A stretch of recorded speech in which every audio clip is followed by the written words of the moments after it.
Okay, in this video, we are going to talk about how to find the length of an arc. All right, so right off the bat, when I look at this diagram here, I want you to notice that the measure of this arc is 135 degrees. That doesn't mean it's 135 degrees long, right?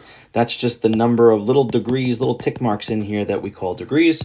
So what we want to do is find out actually how many centimeters we have for a certain arc here. All right, so what we use is a proportion for finding arc length, right? So we're going to have theta is to 360 as arc length. I'm just going to use the letter L for arc length is to the circumference. Now I just want you to understand where this comes from. I'm going to take part of the degrees is to all of the degrees the same way part of the circumference is to all of the circumference. So all we're going to do here is make a little checklist of the things we need to know. So first and foremost, what do they give us? So they give us, let's go ahead and write this down, right? So they give us our diameter is 16, which means our radius is 8. And they want the length of the arc that is 135 degrees. So guess what? Yes, that's our arc measure. It's also our central angle measure.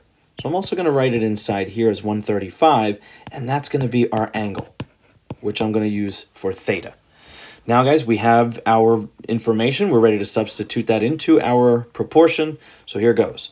We're going to have 135 over 360, and that's going to be equivalent to the arc length compared to the circumference.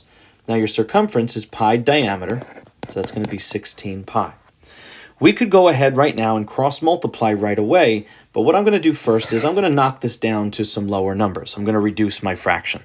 Okay, after reducing my fraction, I'm going to get 3/8, which actually, kind of puts things in perspective here, right? So basically, this arc is 3/8 of the circumference. All right, so I'm going to go ahead and finish up here by substituting, cross multiplying, now that I have a simplified proportion.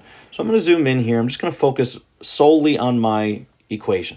So I'm going to take 8 times L and set it equal to 3 times 16 pi. So that's going to give me 8L equals 48 pi. And then I'm going to divide both sides by 8. That's going to tell me that the arc length is 6 pi units, and I think our units were centimeters, right? Alrighty, so let's try another one that's a little bit tougher. So this one, we're still using the arc length formula, but we're going to use it to find something different. So it says the radius of the circle is 5 kilometers. What is the angle measure, right? So now we're actually looking for theta. There's a really good hint there. What is the angle measure of an arc that is 3 pi kilometers long? So I just want to make sure we're abundantly clear that that arc, we already know the length for it, right? So they're telling us the arc length. They're also telling us the radius. So we're going to backtrack and find the angle measure. But the good thing here, guys, is we use the same exact formula. So it's going to be theta is to 360 as arc length is to pi d. Why am I using the arc length formula? Well, guys, they're giving us arc length. All right, so there's a nice clue or a nice hint in the directions. So now let's go ahead and write down some things. So they told us that r is 5, right? Radius is 5, so that means the diameter is double that. And theta we don't know, but we do know that L is 3 pi.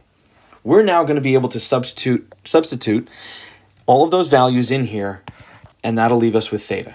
And then we're going to solve for that to get the angle measure. So here we go.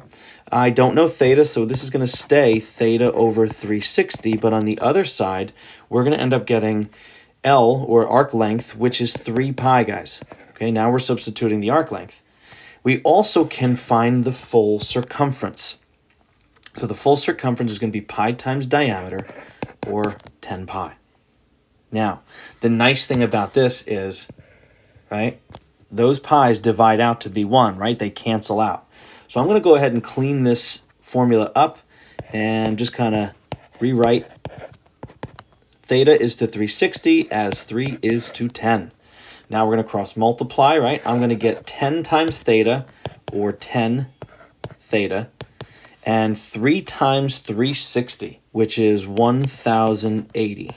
Okay, now after dividing by 10, we will now find that our theta is 108 degrees. Okay, so now it said to find that angle measure, which we did. But now just to put this in perspective, this angle right here in the middle should be 108 degrees.